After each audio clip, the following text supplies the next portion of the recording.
Good Monday morning. I hope each of you got a little rest as you entered the new year. Thank you for your patience with me as I spent some time with the Lord and did a wonderful 10-day fast with a lot of our Reclaiming Hearts family and my church family here in Georgia, and it's just been a really sweet time. And as we enter back into a new year, I wanted to ask you a question that I asked the people that were at our corporate prayer last week. How did your heart exit 2024? Just sit in that question a minute and ponder what you felt as you exited 2024.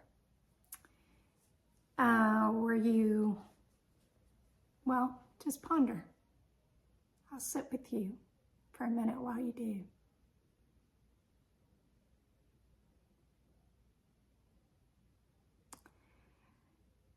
The words that come to some of your mind may be exhausted or I was worn out.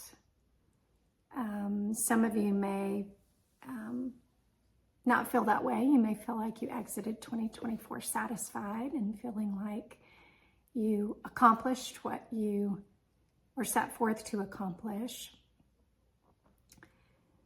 But let me ask you the next question. If you put a percentage on your life of last year between your work, your family, your vacations, ministry,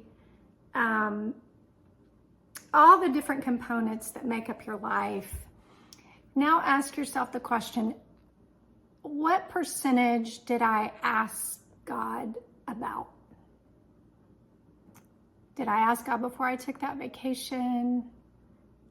Before I joined that committee, made that commitment? Just ask yourself, what percentage of last year did I invite God into to give me direction?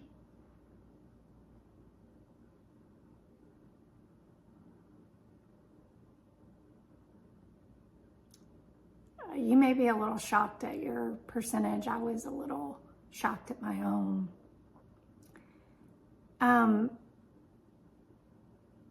But as I've thought about how I want 2025 to look, the Lord keeps bringing me back to Matthew 6:33. Seek ye first the kingdom of God and his righteousness, and he will, one translation says, add all these things to you.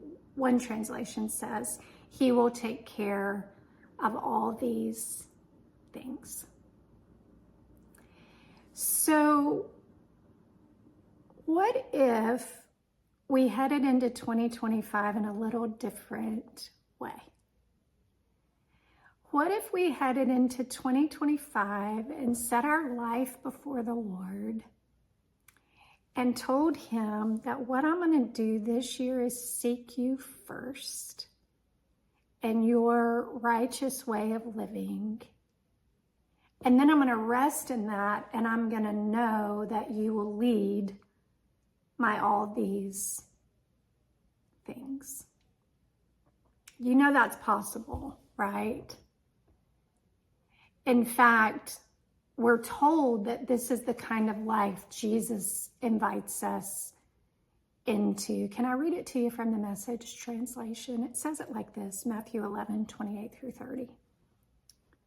Are you tired, worn out, burned out on religion? Come to me. Get away with me and you'll recover your life. I'll show you how to take a real rest. Walk with me and work with me and watch how I do it. Learn the unforced rhythms of grace.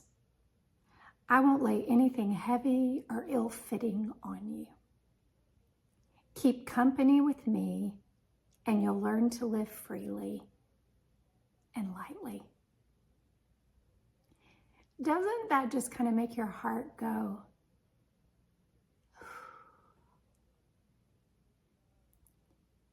This is what we're invited into.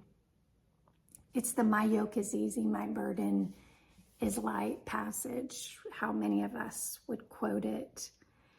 But there are unforced, I love how Eugene Peterson wrote this, there are unforced rhythms of grace that we're invited into in 2025. We were invited into them in 2024. We just might have discovered we didn't take quite as much advantage of them as we should have, or as we could have. So my encouragement to you is enter 2025 a different way. 2025 is not going to stop its chaotic pace.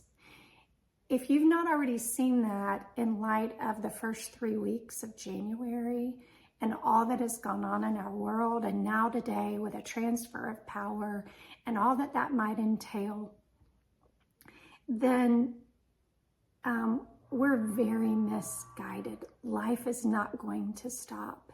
And the chaos of this world may not change, but we can change inside of the chaos. We don't have to enter the fray.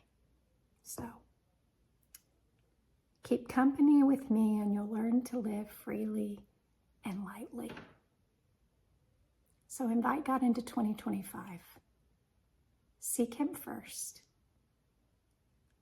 Live by His righteous rule.